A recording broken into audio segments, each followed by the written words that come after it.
les Parisiens. Ah, les souliers vernis, voilà, regarde. Parisien de Publis, c'est ça qu'il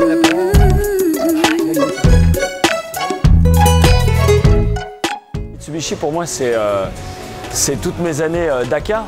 C'est mon premier Dakar d'abord en 98 qu'on fait avec un Mitsubishi. Qu'on avait récupéré ex-usine. Bon ça c'est un vrai usine derrière. On avait récupéré un ex-usine, on a roulé et c'est finalement ce premier Dakar qui a été jalonné tellement de galères, de joie, de peine, de fatigue, etc. qu'on l'abandonne. Hein. Et ça a été le début d'une histoire où je me suis dit, tiens, vraiment, il faut que je m'accroche et que je revienne. Et on en a fait plusieurs jusqu'à arriver à intégrer le team Mitsubishi pour le Dakar. Et ça, c'était vraiment énorme, quoi. Et jusqu'à arriver aussi à la victoire en 2006. Donc pour moi, c'est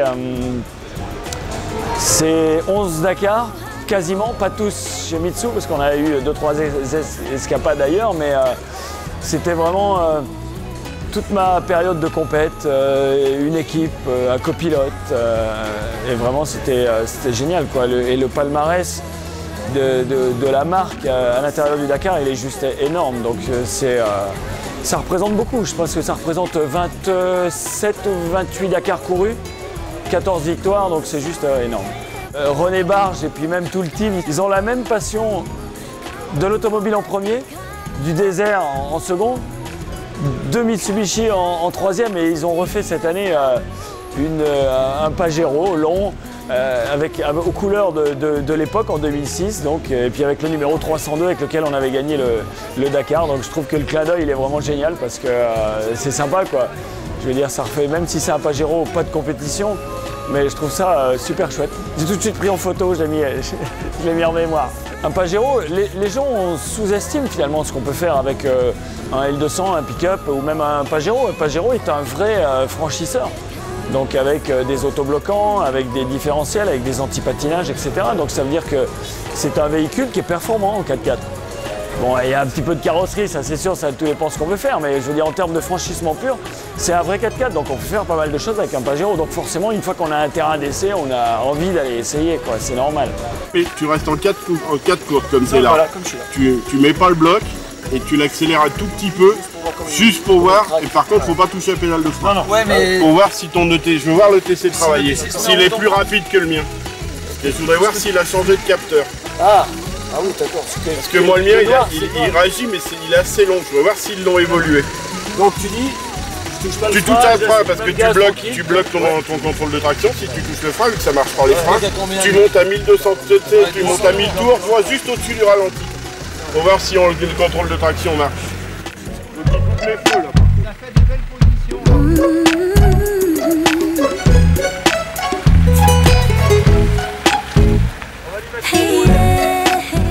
J'adore conduire.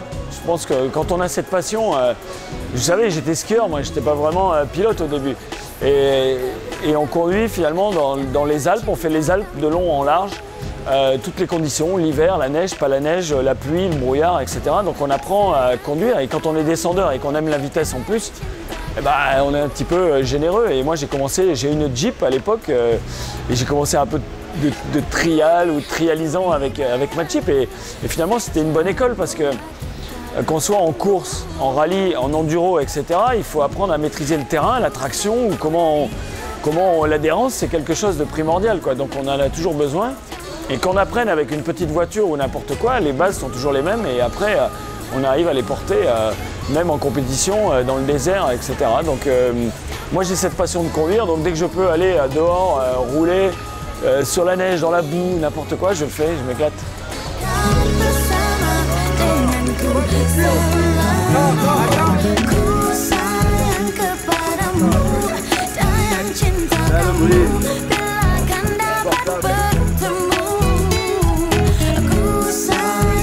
Les ADN de Mitsubishi, c'est quand même la compétition. Il y a eu toutes les années rallye avec McKinnon, il y a eu des titres de champion du monde, il y a eu toutes ces années qui sont Dakar. Donc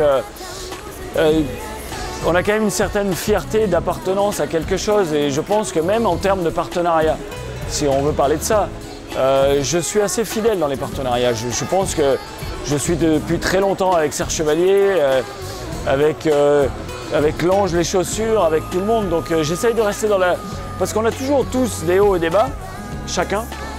Mais je pense que sur le long terme, tout le monde a tout à y gagner. Et je pense que je peux dire merci à Mitsubishi, bien sûr pour les années de course, mais aussi pour la confiance qu'ils continuent à me donner, parce que ça aussi c'est important. Vous savez, le marché automobile souffre aussi. On distribue moins de voitures qu'on en distribuait il y a 10 ans de ça. Et maintenant, je pense que c'est important. Et moi, je suis fier de rouler dans une Mitsubishi, qui est une marque que j'aime, que je connais et qui me le rend bien. Parce que finalement, moi, j'habite en montagne et une transmission intégrale ou 4x4, comme on dit, c'est quand même un élément de sécurité.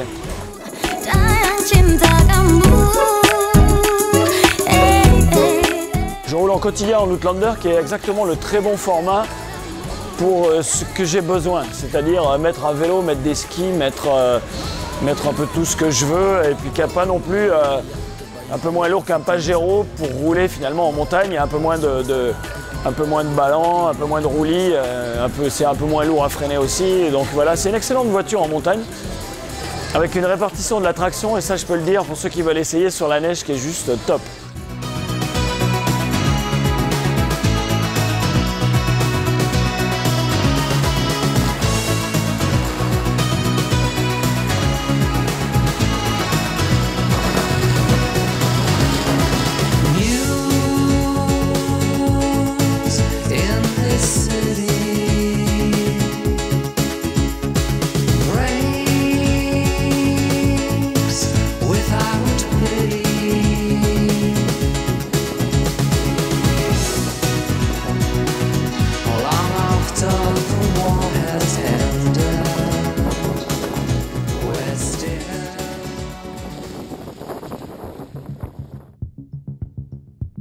Nous venons de fêter nos 45 ans il y a quelques mois. Aujourd'hui, donc, le groupe Azure Trucks, représenté par la Somi Hippolito dans le 06 et Toulon Truck Service dans le Var, représente pratiquement donc, un camion sur 2 poids lourds immatriculés. C'est un résultat qui est bien supérieur à la moyenne et on remercie pour cela tous nos clients.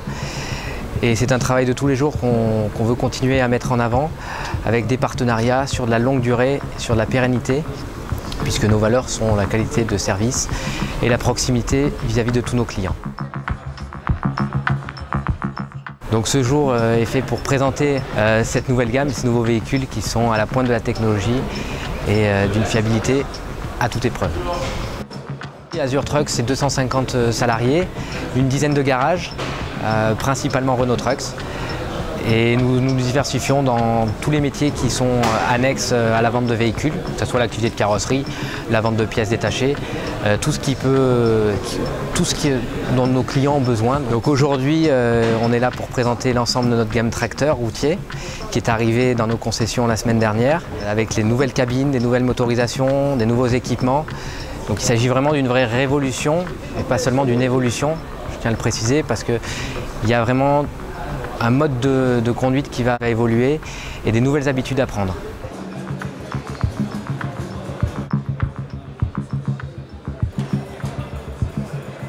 Renault Trucks renouvelle l'ensemble de sa gamme, donc c'est 8 nouvelles silhouettes. Donc on va aller du 3,5 tonnes au 44 tonnes.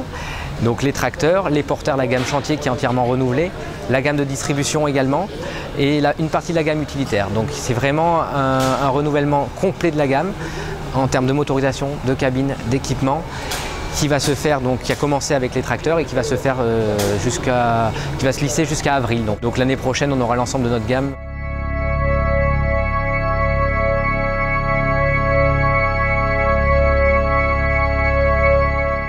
Renault Trucks a travaillé sur 2 aspects importants. Le premier, le confort du chauffeur. Et ils ont énormément progressé sur ce point-là. Et le deuxième, c'est toute la partie économique du véhicule, puisque c'est d'abord et avant tout un centre de profit pour tous nos clients. Donc qui dit centre de profit dit économie de carburant, dit espacement d'entretien allongé et fiabilité du matériel pour limiter les immobilisations et les coûts d'entretien élevés.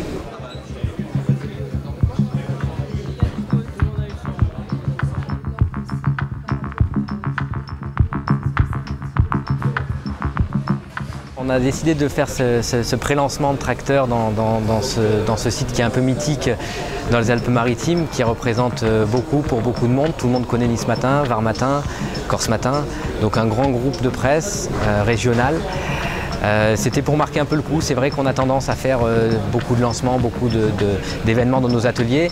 Mais on s'est dit aujourd'hui on va un peu couper et changer un peu nos habitudes pour montrer nos véhicules dans d'autres environnements, puisque les camions font partie de notre vie et Nice Matin fait partie de notre vie. Donc c'était une fusion entre ces deux éléments qui nous semblaient intéressants. Et puis c'est un superbe lieu qui a beaucoup d'histoire et qui représente beaucoup pour tous les Niçois et les Varois.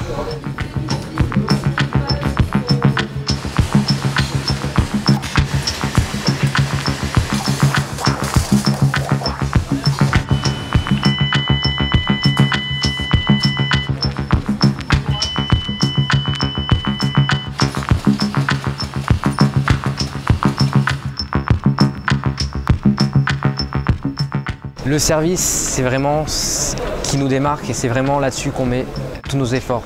Nos investissements, nos nouvelles structures sont pour améliorer notre service, notre qualité de service. En termes de réactivité, en termes de compétences, on forme énormément tous nos compagnons. On ouvre des garages le plus proche possible de toutes les zones industrielles pour limiter les déplacements. On essaie vraiment d'appuyer là-dessus parce que c'est aujourd'hui notre force, mais ce sera, je l'espère, notre force de demain et on fera tout justement pour mettre le service au cœur de nos métiers.